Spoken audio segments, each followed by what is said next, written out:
Hi again. So I haven't been here for a little while, but I wanted to just do a quick update on the surgery stuff for those that might be following along on that journey.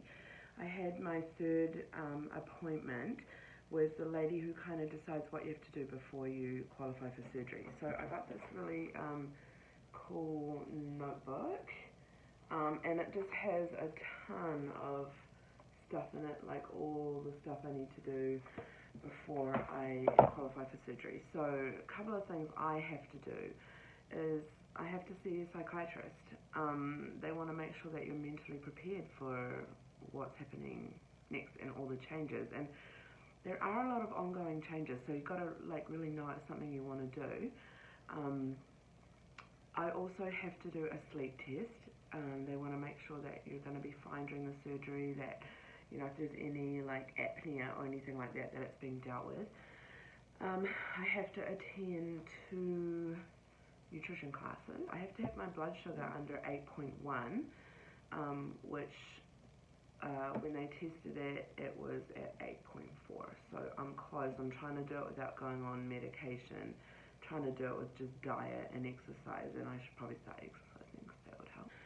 So I have to have my blood sugar under 8.1, sleep test, psychiatrist, nutrition appointments, and I'm not crying, it's just like the morning and my eyes water because, I don't know, I think because I'm just sad at being up, I'd like to be in bed a little bit longer. My insurance company requires me to prove that I've been trying to lose weight for 6 months prior to surgery. So I have to lose 5% of my body weight for the surgery anyway, so that's going to give me time to do that, so like 11 pounds or something. I think the surgery is really well thought out. Like, you can't just go in there and say, hey, cut out 80% of my stomach tomorrow. You have to have thought about it and know what you're getting into and be mentally ready for it, physically ready for it, healthy enough for it. So I'm feeling kind of like I'm on track for all of that, and I wish it wouldn't take 6 months, but it's probably a good thing. So anyway, that is the surgery piece, and I just wanted to also share, sometimes I travel for my job, and normally that ends up being just a complete food disaster. I mean, I go with great intentions, don't we all? But either I'm traveling with my boss or someone else, and we end up eating a huge flippin' steak, and yes, he has photo evidence to prove it, or I'm by myself and there's no one watching. So I order up some room service and more than I should, and it just all gets a bit crazy. This time though, when I traveled, I went to Detroit by myself for a couple of days, and I was just determined to not blow it this time. So I took a couple of tools with me this time that really helped, and wanted to share them really quickly. So first thing was I bought this mug.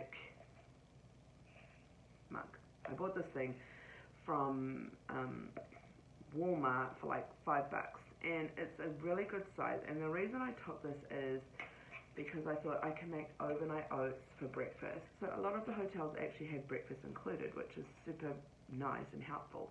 But what I have found is I get down to the breakfast with every intention of having oatmeal or potatoes, and I just end up having other stuff. I'm not a very strong-willed person, as it turns out.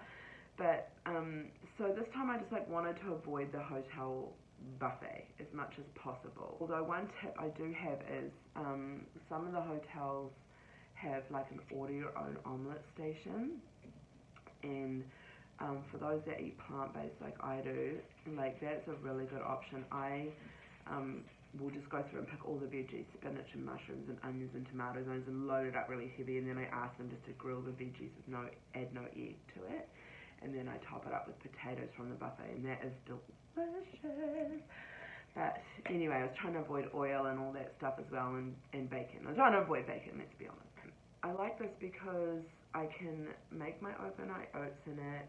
I can heat up a cup of soup in it. It really did save me some time and money. I just went to health food store. I bought some cashew milk, some oats, bananas. I had taken with me my Ceylon cinnamon, which I take for my blood sugar, and my cacao powder, which makes it chocolatey and delicious. Cacao powder is good for a whole bunch of stuff,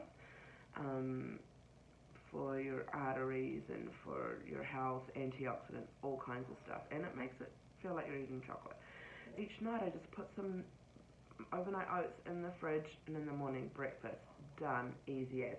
Then I also took this so I could make smoothies. You don't have to have this obviously, but for me, I was determined to do breakfast and dinner in my room with my health food. So I, again, pretty much just blended up the same ingredients that I have for breakfast: oats, bananas, milk, cacao powder. And so then all I had to do was have lunch somewhere, find lunch. And gosh, what an amazing, successful trip this was. So just wanted to share that with you. Like, go prepared. Take stuff. It doesn't have to be the world, but like a mug and a blender, and buy some, oats and a banana when you get there. Like, easy peasy. That's my update for today.